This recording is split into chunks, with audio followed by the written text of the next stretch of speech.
Yan ang mga kalodi. Sabay-sabay ko na nilagay yung bawang at saka sibuyas lumboy at kamatis. Mix na natin itong mga kalodi. Bawang na ano. Sangkap natin mga kalodi. Lagay na rin natin itong ano ng kangkong. Katawan ng kangkong.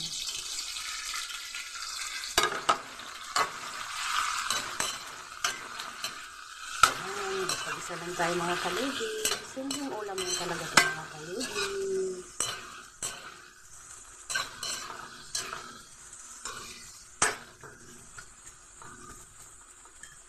Yan. Takpan lang muna natin yan mga kalodi para maluto siya.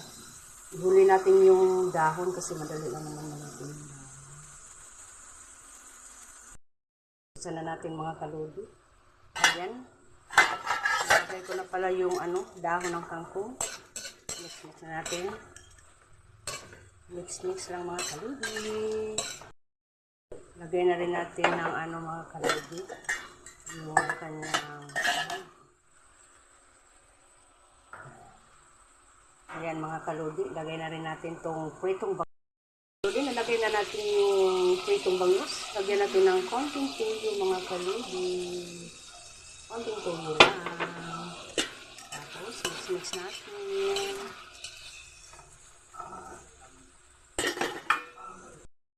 Mga kalodi, lagyan natin ng konting water mga kalodi. Ayan, nalagyan na natin ng konting water. Takpan muna natin yan sandali.